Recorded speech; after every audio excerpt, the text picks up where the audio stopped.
So back in 2014, I launched one of my businesses that was Molly's Pizza. And on the opening night, I think it was a Sunday if I remember correctly, we had an amazing turnout. People showed up. We had a queue actually at some point. And I kept checking with the accounts and the team in the kitchen, how much have we made? And, that value gradually rose from 5 grand to 10 to 15 to 30 to 40, and we ended the night just shy of about 50 grand. And I was elated. I thought it was a good opening night. And so when we were closing up for the day, I told the head chef and the accountant at that time, you know what, can I have the cash? I'll dump it in the bank account and we'll go again tomorrow.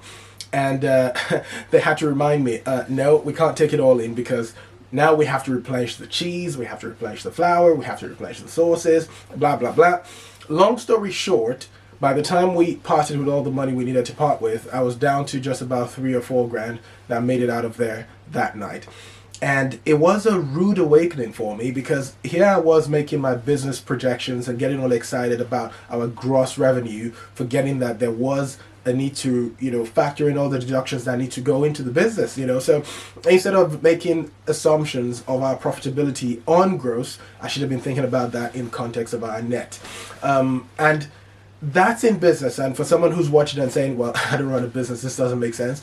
Well, let me make it more relatable, because it applies to every other thing in life. And that was a lesson I learned, that you don't judge the happiest person by the person who smiles the most, because sometimes that could be a false indicator. Just the way you don't take a job just because the salary looks big. Say, for instance, someone says, I'll pay you 2 million a month to work for me, but if you have to do a lot of traveling, I have to do a lot of things, at the end of that month, you're left with maybe 100 grand.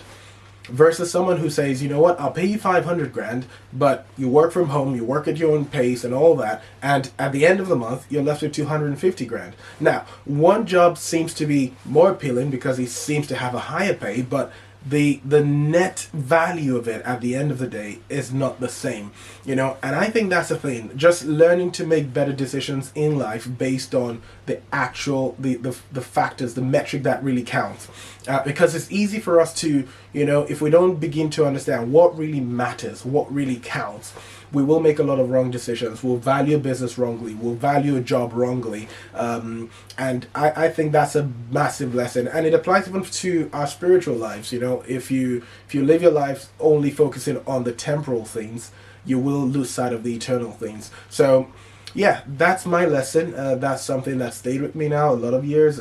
Still building businesses and building a career. These are things that I kind of think about a lot, and I hope it means something to someone else watching as well.